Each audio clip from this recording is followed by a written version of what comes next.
ஐயா சிவாய் நம்ம ஐயா சொல்லுங்க. ஐயா சிவாய் நம்ம நல்லா இருக்கீங்களா? எல்லாம் அப்பாவுடைய அருள்ல அண்ணாமலை வந்து எல்லாம் மாற்றி மாற்றி எல்லாம் போட்டு யூடியூப்ல போட்டு வாங்குறாங்க. ரொம்ப சாஃப்டாகவே இருக்காரு. ஏன் பெரிய பதவி கிடைக்க போகுதா? கண்டிப்பா சொல்றேன், அண்ணாமலைக்கு மிகப்பெரிய ஜாக்பாட் இருக்குது. இப்போ ஏற்கனவே இப்போ இவர் சிபிஆர் வந்து துணை ஜனாதிபதி ஆனதுனால அங்க கவர்னர் பதவி காலியா இருக்குது. அந்த இடங்கள் ஒருவேளை அண்ணாமலைக்கு கூட கிடைக்க வாய்ப்பு இருக்குது. உறுதியா கொடுப்பாங்க. ஏன்னு கேளுங்க, இவங்க என்னதான் வலைதளங்களை கத்த அவருடைய அந்த பெயருக்கு வந்து எந்த களங்கமும் ஏற்படாது. ஏன்னா உண்மையான பாஜக தொண்டர்கள் அத்தனை பேருமே அண்ணாமலை பின்னாடி இருக்கிறாங்க. அண்ணாமலை களத்துல ஊன்னு சொன்னா அங்க கிளங்குறதுக்கு அவ்வளவு தொண்டர்கள் அண்ணாமலை பின்னாடி வரைக்கும் தயாரா இருக்கிறாங்க. அப்படிங்கும்போது நீங்க இங்க பாருங்க, அண்ணாமலை வந்து எந்த இடத்தையும் பாஜக விட்டு கொடுக்க முடியாது. இப்போ மோடிஜிக்கு தெரியும் அண்ணாமலை நல்லவர் அப்படிங்கிறது, மோடிஜிக்கு தெரியும், அமித்ஷாஜிக்கு தெரியும். அதனால நிச்சயமாக பாருங்க, மிகப்பெரிய பதவி ஒண்ணு அவருக்கு வந்து உள்துறை இணையமைச்சர் பதவி சொன்னாங்க, கண்டிப்பா வாய்ப்பு இருக்கு. அப்படி இல்லையா ஆளுநர் பதவியாவது கொடுத்து அவர் அலங்கரிப்பாங்க. இல்லையா இன்னும் தேசிய தலைவர் பதவி காலியாகுவது, ஒருவேளை அவர் தேசிய தலைவராக கூட ஆக்க கூட வாய்ப்பு இருக்கு. அதனால மிகப்பெரிய ஜாக்பாட் அண்ணாமலை அவர்களுக்கு இருக்குங்கிறது எந்த ஐயமும் இல்லை. இவங்க சும்மா இங்க பாருங்க, நல்ல ஒண்ணு புரிஞ்சுக்கோங்க ஐயா, நல்லவன் என்னைக்குமே கலியுகத்துல நல்லவன் ஜோதிக்கதான் போடுவான். சாமியா தான் சொன்னாரு, ஈனருக்கு காலம் அது ரொம்ப ரொம்ப உண்டாகும், வீணர் பெருப்பார் விடதனை கெடுப்பார், தாண்டருட வேதம் தன்னை தலையழிய விட்டிடுவார், பொய் வேதம் பூமி தன்னில் பெருத்து மிக உண்டாகும், மெய்வேதம் தன்னை விரும்பாது இகழ்ச்சி செய்வார். ஈனருக்கு காலம் அயோக்கிய பேருக்கு தான் காலம். நல்லவங்க தூசிக்க தான் படுவான். உண்மையான வேதங்களை கட்டுக்காதன்னு சொல்லுவாங்க. சொல்றானுங்களா இல்லையா? இன்னைக்கு நடக்குதா இல்லையா? இன்னைக்கு அண்ணாமலை கொண்ட உத்தமர்கள் நல்லவர்கள் இன்னைக்கு சோதிக்கப்படுறாங்க. ஆனா இது வந்து நிச்சயம் பாருங்க, இது அண்ணாமலைக்கு பேருக்கு களங்கமே ஏற்படாது. எல்லாரும் நினைச்சிட்டு இருக்காங்க அண்ணாமலை எல்லாம் அமைதியா இருக்காரு, இன்னும் டிவியில பேட்டி கொடுக்கலையேன்னு சொல்லி எல்லாமே எதிர்பார்த்துட்டு இருக்காங்க. விரைவில் ஒரு பெரிய பேட்டி கொடுப்பாரு பாருங்க. எவன் என்னென்ன பேசுறாங்கிறத அவர் வந்து வேடிக்கை பார்த்துட்டு இருக்காரு. எவன் என்னென்ன பேசுறான் எல்லாம் இன்னும் பேசுங்கடான்னு. அண்ணாமலை இருந்ததுங்க பாருங்க, பகவத்கீதை படிச்சவர். அதாவது பகவான் கீதையில சொல்றான் பாருங்க, சுகதுக்கம் சுக துக்கம் தட்ப வெட்பம் மான அவமானம், இதுல எவன் நடுநிலையா இருக்கணும் அவன் தான் யோகிங்காரு. அண்ணாமலைக்கு எல்லாமே புகழும் ஒண்ணுதான், இகழ்ச்சியும் ஒண்ணுதான். அவர் எல்லாம் சமமா பாக்குறவரு. பகவத்கீதை படிச்சவர் எவ்வளவு இடத்துல பேசியிருக்காரு, கீதையை எத்தனை இடத்துல கோட் பண்றாரு.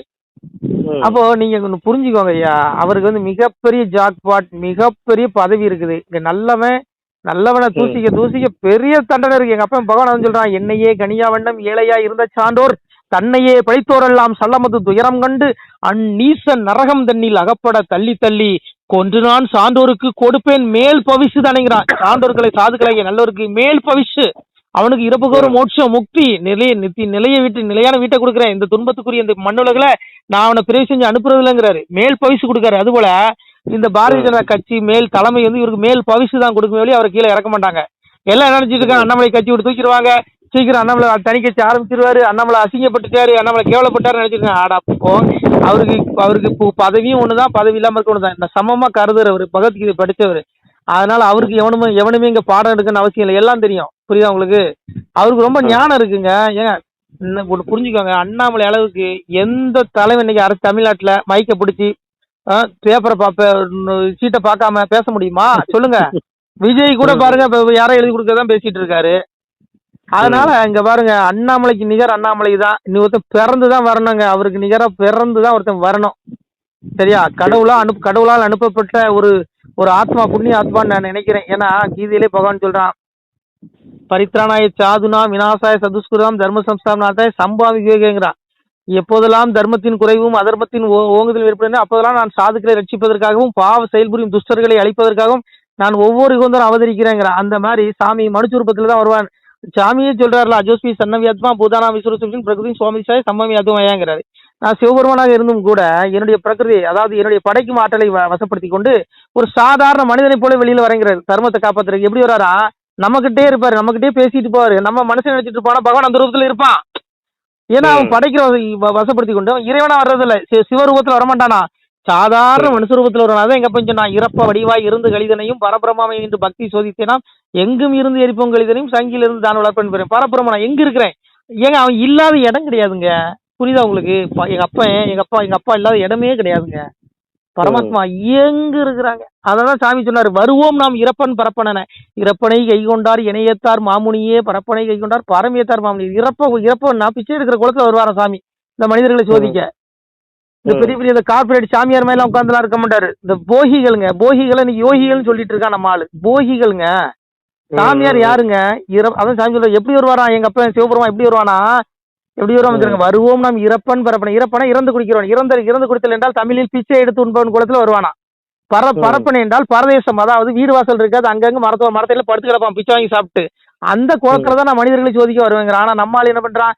பெரிய பெரிய சாமியார் காலதான் புதக்கணும். ஏண்டா எங்க அப்பயும் பரம்பரை சொல்றான், சன்னாசி நிஷ்டை ஏது தவறி எல்லோ அலைவார்கள். சன்னாசி நிஷ்டை கை கூடாதுன்னா களி. இங்க எவனும் யோசிச்சானோ பார்க்க முடியாது. வெளியில தோட்டத்துல இருப்பான், நீ யோசிச்சா பார்க்க முடியாதுங்கிறான் எங்க அப்பன். ஆனா இந்த மனிதர்கள் யாரும் நம்புவான்? அவனதான் நம்புவான். ஆனா உண்மையான சாமியார்கள் அங்க ரோட்டோரம் பிச்சை வாங்கி சாப்பிட்டு ரோட்டோரம் மரத்துல படுத்து கிடப்பான். அவனை நம்ப மாட்டான். அவனை நாத்தம் படிக்குதுன்னு சொல்லி ஒதுக்குவான். புரியுதா? அவன் தான் உண்மையா சாமி, அவன் தான் பரமசிவன். இந்த மனிதர்களும் பாருங்க, யார நல்லவன் எவன் கெட்டவன் சொல்லி ஏத்துக்கிற பக்கம். இன்னைக்கு பாருங்க, அண்ணாமலையை வந்து வலைதளங்களை பரப்பு இப்ப பேசுறனால சிலவன் என்ன நினைப்பான், ஒருவேளை அண்ணாமலை தப்பு பண்ணிருப்பாரோ அப்படிங்கிற என்ன இவனுங்களுக்கு நம்ம ஆளுகளுக்கு ஒரு நிறைய கொஞ்சம் பேருக்கு. அதனால இங்க பாருங்க, நல்லவன் என்னைக்கும் தூசிக்கு தான் படுவான். இது களி. புரியுதா உங்களுக்கு? அதனால என்னைக்குமே தர்மம் தான் வெல்லும். அண்ணாமலை தான் வெல்வாரு. அதனால அண்ணாமலைக்கு மிகப்பெரிய ஜாக்பாட். விரைவில் பாருங்க, பொண்ணு அவரை தேசிய தலைவர் ஆக்கி போடுவாங்க. அப்படி இல்லையா ஒரு மாநிலத்தில் ஒரு கவர்னர் ஆக்குவாங்க. ஏங்க கவர்னர் சிஎம் பதவியோட பெரிய பதவி. இதுக்கு மேல என்ன வேணும்? என்ன வேணும்? சிஎம் பதவிக்கு போவாங்க, கஷ்டப்பட்டு ரோட்டோரம் போய் மைக்க பிடிச்சிட்டு போய் பிரச்சாரம் பண்ணி கையில விழுந்து காலில் விழுந்தா வாங்க வேண்டியது. இது அப்படி இல்ல, உட்கார்ந்த இடத்துல கிடைக்குதா? ஏங்க கட்சி பிஜேபிக்காக வேலை செய்யாதவங்களுக்கு எல்லாம் அந்த பதவியை கொடுத்துருக்காங்க. பிஜேபிக்காக ஒரு வேலை செய்யாதீங்க, வேட்டையா சட்டையில அழுக்கு விட்டாதவங்களுக்கு எல்லாம் கௌரவ பதவி கொடுத்தாங்கல்ல. இவரு இந்த மனுஷன் பாவம், என் மக்களை அதில் மக்களோடு மக்களா இருந்தவர். அதனால இவரு கண்டிப்பா பாஜக தலைமை இவர் அங்கீகாரம், ஒரு பெரிய அங்கீகாரம் கொடுக்கும். அதுல மாற்றம் இல்லை. நீங்க எல்லாம் வருத்தப்படாதீங்க. பதவிங்கிறது கூந்தல் மாதிரிங்க. இது அற்பையா? அண்ணாமலைக்கு தெரியும், பகவான் சொல்றாங்களா, தற்பெருமையும் மோகமும் அகன்றவர்கள், பற்று என்ற குறைபாட்டை வென்றவர்கள், பரமாத்ம ஸ்வரூபத்தில் நிலை பெற்றவர்கள், ஆசைகளை முழுமையாக அழித்துக் கொண்டவர்கள், இன்ப துன்பம் என்ற இரட்டைகளிலிருந்து விடுபட்ட ஞானிகள் அந்த அழிவற்ற பரமபதத்தை அடைகிறார்கள். நம்ம பிறந்த நோக்கமே அப்பாவுடைய திருவடி அடி. எங்க அப்பா காமரை சிவபெருமா அவன் திருவடியை அடியிருக்க நோக்கம். அதுக்கு எதெல்லாம் தடையா இருக்கு பாருங்க. நம்மளுடைய தற்பெருமை, ஆடம்பரம். அந்த பதவி வந்தோடனே ஆடம்பரம் தற்பெருமையில வந்துடும். பெரிய ஒரு பெரிய பதவி கொடுத்துருவீங்களேன், ஒன்னு கையில கால பிடிக்க முடியாது. அது வரைக்கும் போன் எடுப்பானுங்க, அதுக்கப்புறம் போன் பண்ண எடுக்க மாட்டேன், நம்ம கூட இருப்பானுங்க. அப்புறம் பெரிய பதவி, பிஜேபி பெரிய பதவி கொடுத்தாலும் நம்ம போன கூட எடுக்க மாட்டேன். அந்த மாதிரி ஆயிடுவானுங்க. இது இந்த தற்பெருமை, இந்த மோகம், இதெல்லாம் அண்ணாமலை கிட்ட கிடையாது. இது வந்து கடவுளுக்கு எதிரானது. புரியுதா? உடைய ஆத்மா நரகத்தோடு தள்ளிப்படும்.